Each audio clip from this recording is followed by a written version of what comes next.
Welcome to Healing Broken Trust. We're excited to be here with you today for today's live. If you're joining us on the podcast, welcome. Healing after betrayal, right, can feel impossible when couples get stuck in the negative cycle especially where the hurt partner keeps emphasizing how painful and damaging the betrayal was, while the one who caused the harm defends themselves through minimizing behaviors like, it wasn't that serious, or I had a reason, or you're overreacting, right? So that's important. Yeah, Morgan, research shows that perpetrators often downplay harm, while victims naturally focus on the impact of what happened to them. But what happens in strong relationships, strong romantic relationships, victims aren't always about maximizing as much as you would assume. Instead, the biggest problem is often the person who caused the harm, the unfaithful partners, minimizing, which ends up blocking safety and as a result creates a secondary injury. Yeah, so in this conversation that we're having today, we are breaking down how the cycle works in affair recovery, why interpretation matters as much as behavior, and how real healing starts when the unfaithful partner shifts from defensiveness to responsibility. You know, that I understand why it feels that big, right? That being able to express Those kinds that. of statements help a lot. And the betrayed partner kind of shifts from the interrogation phase to the trust building questions, like, what are you doing to make sure this never happens again, right? So when couples learn to hold both truths, right? We've got to be able to hold both truths in mind. The damage was real and the repair is possible. They stop kind of repeating the same fight and begin rebuilding trust through accountability, safer meaning making, right? That's important, meaning making, and forgiveness that actually lasts. So that's important. Yeah, so Morgan, one of the key concepts that we've talked about throughout our podcast is that the negative cycle is probably the biggest hindrance to healing. A lot of people will be in a negative cycle and not even think they are, especially somebody who's been betrayed. They will think like, how am I contributing anything negative here? I'm just asking reasonable questions. Right. Of course I'm upset, but how does that how am I doing anything wrong? It's easy for somebody who's been betrayed to see what the unfaithful partner is not contributing. People who've been unfaithful are like, I see the negative cycle. It's, the heat, it's the inquisition, it's all the questioning, it's, the lack of trust and the anger. But so both partners can bring something to the negative cycle, but not always recognize it. So we judge ourselves by our intentions. Well, I'm avoiding to not cause an argument. I'm asking questions to get healing. They'll have some version of those things, but it's ultimately that negative cycle that stops healing, because healing after betrayal can feel impossible for anybody who's gone through this. Right. And it's not just because there's pain that makes it feel impossible. It's this negative cycle dynamic of one partner gets more critical, one partner gets more blaming, the other gets more demanding. And they're doing that because the other partner tends to withdraw, avoid, and shut down. Right. But that avoidance and withdrawing also triggers the negative reaction out of the other. Yeah, and the ultimate goal here is really to help you to get what you want, right? To get to the healing, to stop feeling so terrible, to feel, to have your life back again. So it's not at all to say that, a person who's been betrayed is at fault in any form or fashion for that. It's really just, we want to help you get what you want from the healing process. And so there's a journey that you have to go on, and we're hoping to help you understand that journey. Yeah, and in the negative cycle, one partner will typically become more of a pursuer. Right. And that's after betrayal, that usually is the partner who was betrayed. And when they pursue, part of what they're doing is they're constantly bringing up how damaging the betrayal was, because they're trying to feel safe again. The other partner, the unfaithful partner, can operate like a distancer. They're going to shut down, they're going to defend, they're going to try to move on from the subject. And what they're doing, what those behaviors do is they actually keep the cycle going. Because the pursuer, the person who's hurt, is saying, you know what, this hurt me deeply. And usually the distancer does more minimizing behaviors. Their behavior and attitude tends to say, like, I don't care. It's not that serious. And what that does is just pushes the hurt partner harder, hurts them more. And then the other partner, the withdrawer, the distancer, the unfaithful partner, they just pull away further because they get into this rupture and they don't know how to heal from it. And then the more they get caught in that negative cycle, the less healing happens. And if people want to really heal, Morgan, they don't need just answers. Right. They need to break that cycle, because that negative cycle is ultimately the biggest hindrance to healing. Absolutely.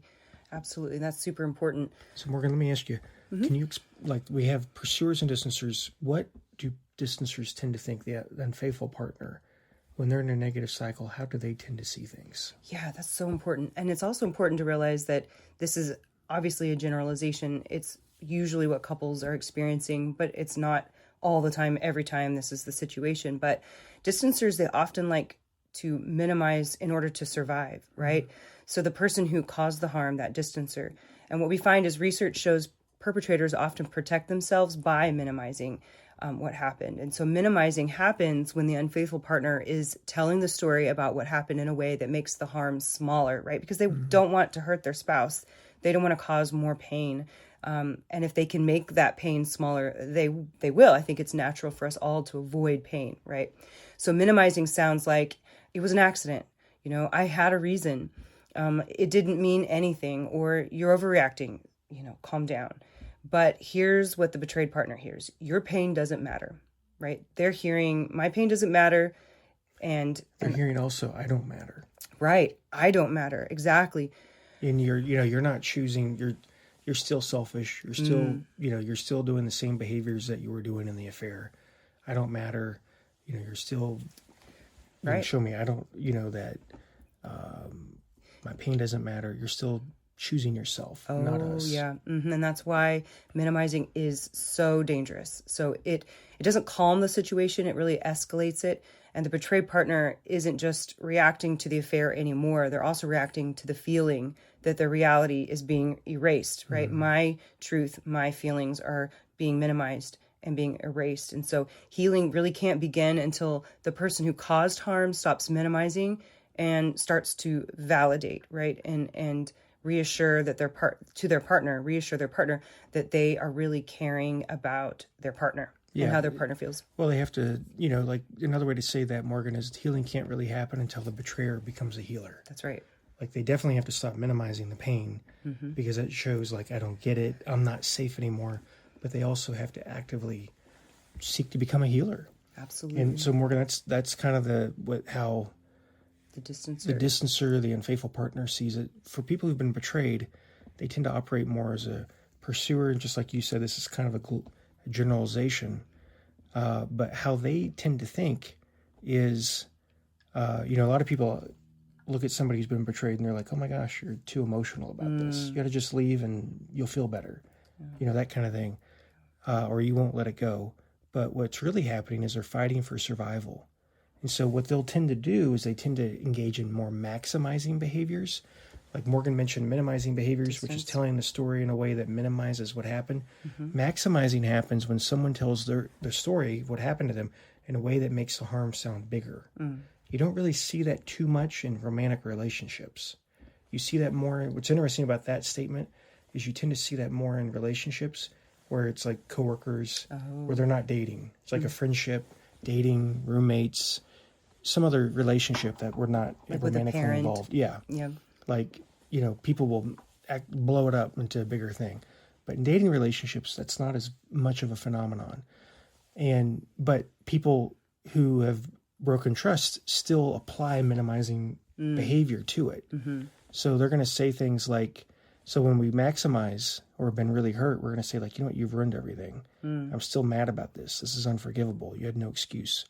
And usually there are more accurate statements like this after betrayal and broken trust. It's like, look, this is a big deal. This is, I could leave right now. Maybe I should leave right now. Right. People have those kinds of thoughts, which are understandable.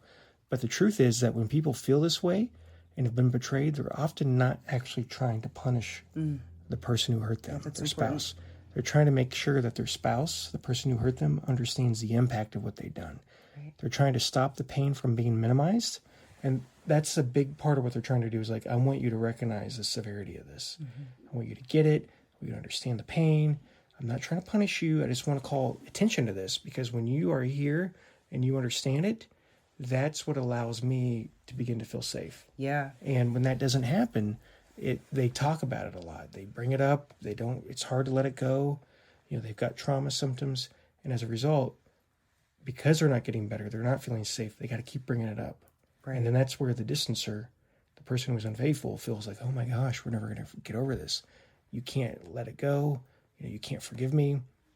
And then they tend to dismiss what happened. And that feeds those minimizing behaviors that you were talking about. Yeah. So that the person who's betrayed gets louder, and then that cycle just grows. And part of how it grows, almost like if you were to think about it as like a play-by-play, part of how it grows is that the person who's betrayed is going to say, like, I don't feel safe. I need answers. And then the unfaithful partner says things like, well, it wasn't that serious. It wasn't that it was just physical. It wasn't emotional. Really care about them. Yeah, I didn't really care. Right. That's kind of minimizing behavior. To the person who is injured, they're going to hear that and they're going to start to feel like, okay, that actually is minimizing my feelings. And it feels like you don't get it. Mm-hmm. Like when you minimize it to minimize conflict and to minimize the pain to somebody who's been betrayed, it sounds like that's another betrayal. You don't get it. You're still minimizing the pain. Right. And the hurt too, it's often very hard to express how much pain that you're really in. Yeah. And so, of course, you're going to try to maximize for the language. You need to find the language that really expresses just how painful it truly is and how much hurt you really feel, so that maybe somebody else can feel it and join you and somehow alleviate, right, that pain. Yeah. Where they say misery loves company. Well, it's not that you want somebody to feel miserable. It's that you just need someone to experience so that you can have somebody who understands you better. Yeah. So that the language is important. Well, being seen, recognized, and acknowledged.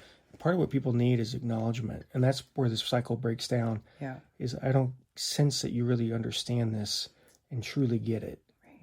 And because I don't sense that you really truly get it and understand it, I don't feel safe with you because you're minimizing. And then when you kind of minimize it after I bring it up and talk about how important it is to me, I get like a secondary injury. It's no longer the memory of the betrayal or finding out about it. It's this negative cycle interaction of trickle truth, of denial, of lying, of not really being here as a healer that actually ends up hurting people more than the initial discovery of an affair. And when that happens, the unfaithful partner feels like, oh my gosh, nothing I ever do is enough because you still feel like I don't get it when I'm trying my best to do it. Right. And then when that happens, the betrayed partner begins to pursue because they're feeling abandoned, and they're starting to say things like, well, you're not safe, you don't get it. And then the unfaithful partner distances more, they shut down, they lash out. That cycle just repeats. And then as a result, both people end up feeling more helpless, and they're in this intense pain. The pain isn't only because of the affair, it's now how the affair is being responded to, and that's what keeps couples stuck. Absolutely. And what happens is that minimization ends up creating a second injury. So it doesn't help. No. It just really hurts more. And because the betrayed partner needs one thing to start healing, they need my pain makes sense and it matters. Yeah, they need it to be seen. They need that my pain makes sense and that it matters. Right. And so when the unfaithful partner says it wasn't that bad, the betrayed partner hears, you still don't care, you're not safe, you do it again, and my reality doesn't matter. And that's what we call that secondary injury, like Brad is explaining that secondary pain. So the original wound, that was the affair, but the second wound is that dismissive response afterwards. Yeah. And yes. And let me make this comment, because sometimes, we do workshops, and sometimes, the people who come, there's multiple affairs. So there's obviously the future finding out about more than one affair and those kinds of things obviously hurt a great deal. But what ends up hurting as much as those injuries and those traumas of finding out about infidelity is what Morgan's describing is like, you just don't get it. Right. You're still dismissive. And part of dismissive behavior is those statements like Morgan is saying, like, well, it was just physical. It wasn't emotional, or they didn't mean anything to me. Right. Or it was out of town. I thought we were done. I thought we were divorcing. Right. Those kinds of things are dismissive. But when people are lying, that is also a dismissive injury because it's like, you just aren't giving me what I need. It's understandable why somebody might lie because it's like, oh my gosh, I don't want to hurt you more. Right. I don't want to make the situation worse, that kind of thing. But those things create secondary injuries. They create other injuries that end up hurting people just as much, sometimes even more in the original betrayal. Yeah, that's so important. And when people get caught in that, they get caught in constant questioning. When somebody's betrayed, they get caught in these like mental loops, like they're in a negative cycle mentally, not just between their partner. Yeah, between them as a couple. So they get these obsessive thoughts. They check the phones all the time. They're panicking. They get anger. They feel disgust. They feel repulsion towards their mate. And it's really hard to get any sort of healing done because they're bringing a lot of heat to the table. And then the unfaithful partner also is stepping back and not meeting that. And like we talked about last time or the time before, how trust gets restored is that when the person who broke trust, the unfaithful partner, their efforts at rebuilding trust are greater than the betrayed partner's resistance, fear, and trusting.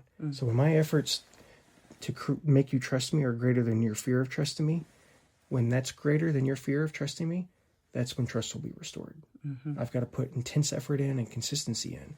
And when minimization happens, it just says to somebody who's betrayed, you don't get it. You don't understand. Yeah, that's important. Yeah, so that behavior matters.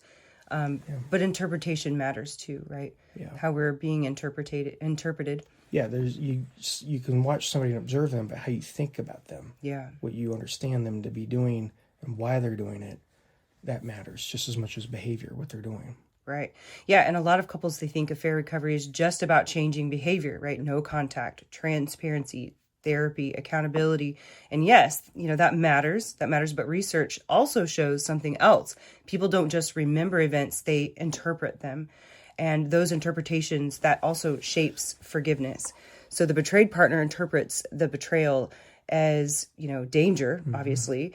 And the unfaithful partner interprets the conflict as threat to their self-image, right? I'm a bad person or something like that. And if the interpretation becomes you're evil or I'm hopeless, repair kind of collapses, right? It becomes much harder. But if the interpretation becomes this was, real damage and repair is possible, healing can begin, right? That's where it can start. So the goal isn't to erase what happened. Unfortunately, we can't do that. It happened. But the goal is to build a meaning that supports change and safety. So those are very important statements. Yeah, and the more that people get caught in that cycle that you just described, they both begin to feel not good enough, which leads to feelings of helplessness. And when people feel helpless, like nothing I'm doing is effective in helping us, they start to feel not good enough and they start to give less. So that's kind of what you were describing. Yeah. And part of this is like we have two different emotional realities where I see things one way, you see things another. And for people who've been betrayed, part of what they're looking at is, like the story they're saying is like, I want you to notice the damage that's here. Right. The unfaithful partners, they're trying to highlight, well, look at the reasons I did it. Both can feel true to them. Like, well, I did it because I was hurt first. I did it because, I thought we were divorcing. I did it because I traveled a lot and I was lonely. I did it because this relationship was broken. Yeah, they can do it. They have these excuses and reasons why they're doing it. Right. The person who is betrayed is like, I want you to notice what you did. Look at the damage. Look at the damage. And both, they feel true to each partner. They're going to clash. But this is really important, Morgan. Healing begins when both partners can hold those truths at the same time. Yes. So when the unfaithful partner can say, oh, I see the damage. Yeah. And when they're minimizing, they don't see the damage. They're like, okay, they're trying to excuse make. They get into justification. They, get into explanation. And when they can start saying, I see the damage, and act like they see the damage, and have compassion like they see the damage, that gets the pressure off of the betrayed to try to force them to see the damage. Right. That gets them out of the negative cycle. Because when you don't see what you did to me, I have to convince you that you did something really bad to me. I have to control, I have to pressure you, I have to remind you constantly. But when you show me that you get it, by showing me that you see the damage, I can let it go. Same thing happens when when the unfaithful can do that, like I see the damage, that helps the betrayed start to look at the reasons. Mm-hmm. And that's kind of one of the important things about some of this research that we looked into, is that the closer somebody feels to their mate after an offense, like an infidelity or some other big injury, the easier it is to forgive them. Mm-hmm. And so part of what people will sometimes do who've been unfaithful is they say, forgive me, then I can do the work. Forgive me, then I'll be a healer. Forgive me, then we'll rebuild. I'll see hope if you can forgive me. Yeah, but big offenses like infidelity are so crushing to somebody, they can't really forgive oftentimes until they see the work. Right. And that's kind of what the research shows, is that forgiveness follows feeling cared for, feeling loved, feeling connected and close. So you got to do that work. And that's going to look different after infidelity than it does like a normal relationship situation. Normal relationship situation, you're not addressing some of these other milestones that you might be addressing because there isn't an affair in those situations. Now that an affair has happened, people need the betrayer to become a healer. They need no contact with the affair partner. They need boundaries put into place. They've got questions they need answered. They need to feel chosen. Those things aren't really necessary in another relationship context that we might have been in. But now that that's happened, those are the things that make me feel cared for. Yeah, so important. So the damage was real and repair is possible, right? So we have to hold both of those truths at the same time. The truth is that, that there's damage. We need to look at the damage, and there were reasons, sure, but we need to look at both of those so that both people can begin moving forward. We can't rush forgiveness. It's not denial. We don't want that. So it's accountability plus repair. Yeah, a lot of people will get into denial. Like, right. You see that a lot with betrayal trauma. People will bury what happened in an attempt to like stay connected. However, denial doesn't make things better. You have to actually do the work. Right. Like, that's what I'm so proud about people who come to our workshops and work on things, is they're really inspiring because they're not burying their heads in the sand and just like, okay, we'll go to therapy for 1 or 2 sessions. They're really digging in and trying to get better. And these people who come to our workshops, Morgan, what I love about them is they're so aggressive in tackling this. And sometimes it's just one partner that wants it. And then the other partner who was unfaithful usually is the one who isn't wanting it as much. And then they learn what they need to do and they work on things together and they really experience these great changes. Yeah, and they see that there is hope. But I think it's super important to really mention again that forgiveness cannot be rushed. Yeah. And it's also not a one-time thing, right? Forgiveness is a process that takes time. And people get mad sometimes when they say, well, you can't fix it with just forgiveness, right? Because you can't. It's a process that forgiveness is only a part of, but there's all these other things that you need to do in order to get to forgiveness in the first place before that can even start to enter the equation. Yeah. So that's important. Yeah. Now, if somebody's caused harm, like they've had an affair, their job isn't to win an argument, right? Like minimizing it or downplaying it, those kinds of things. What their sole focus should be is, I want to be a healer. I want to heal my marriage. I want to make things right. And that means shifting from minimizing to taking responsibility. Yeah. So instead of saying statements like, it didn't mean anything to me, it was just physical, those kinds of things I've already kind of mentioned, what you want to say is something like, I understand why this is so hurtful. I get why it's so big. I promised I would never do this. You were hurt by somebody else and you thought I was safe. You want to kind of reassure and you really want to communicate that you get it, that you see it the way that they see it. And if you can do that and not act like they're overreacting and not arguing with their pain, but validate the impact, you're going to remove the betrayed partner's need to prove their pain is legitimate. What that means is they're going to calm down because you're not forcing them to prove to you that their pain is legitimate. Right. You're going to cut down a lot of arguing, a lot of the negative cycles, because they feel like, you know what? They are protecting me. They were betraying me before and they were lying and they were deceiving me, but I see by their actions that they're now protecting me. I feel safe with them. Doesn't mean we got to be perfect, but it is about creating safety and helping them feel safe. Because whenever they start to feel safe, they no longer have to try to fight, control, persuade, pursue us, dominate us in interactions, because they're showing us like, hey, you get it. And if we can do that, we're going to get out of this negative cycle much easier. Yeah, that negative cycle, that takes a blow to that negative cycle. Yeah. And then you can start to repair and build a positive cycle. Absolutely. Right? And stop asking all the those questions don't become so difficult. We'll say that. But then the next thing is like really that why question, right? So if we, that why question becomes so difficult. Yeah, for a lot of people, Morgan, kind of piggybacking on the why question, part of what happens is people who are betrayed, they ask questions that they need to know, like, why did you do it? Everybody asks that. And we know from research that people who were hurt in smaller offenses still get stuck on why. Everybody I've met, anybody who's been betrayed, ask, why did you do this? A lot of couples get stuck there, and they get stuck there because they're trying to create safety. If I understand what you're thinking, then I can understand this. They want healing, but sometimes it helps to kind of shift into different types of questions other than why did you do this? Right. Like it can help to ask, like, what are you doing right now to make sure it never happens again? What boundaries are you putting into place right now to make sure this never happens again? What will you do when you feel tempted? What are you going to do when you get angry with me next time and you want to go off and have an affair? Right. What are you going to do to protect us when you're traveling? How can I check reality without feeling crazy? How can I get reassurance from you without you pushing me away and making me feel like I'm crazy?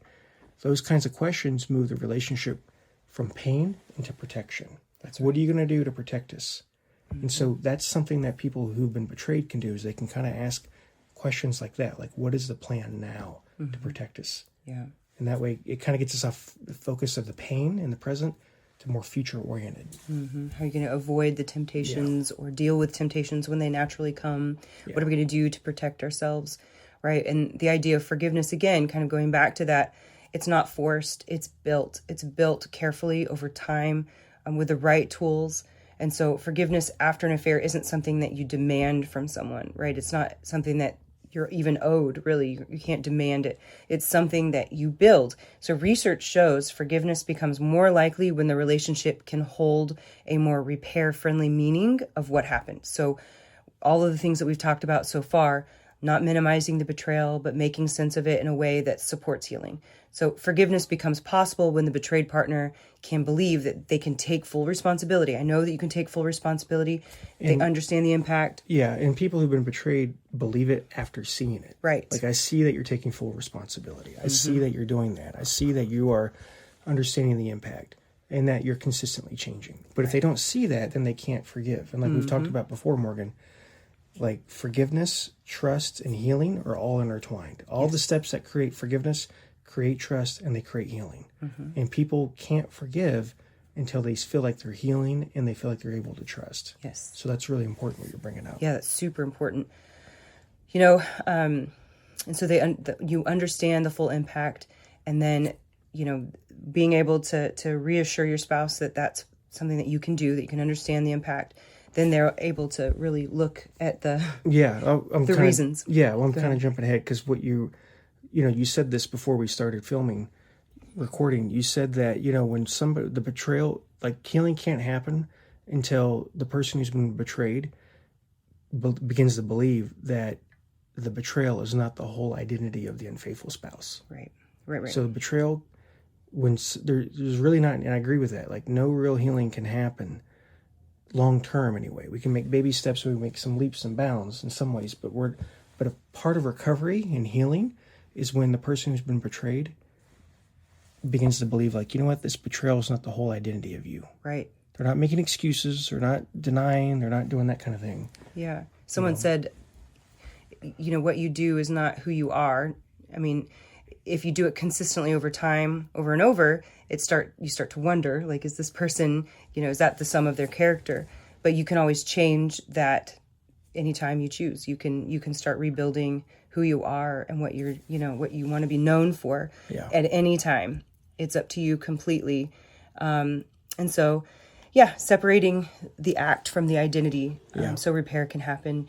And it's not about pretending. It's about, being fully honest about, everything in your life, which can be really hard. And usually people need help to do that. So that's why we exist. Yeah. That's why we're here. We're here for you. Yeah. We'd love to see you guys come to one of our workshops, join our program.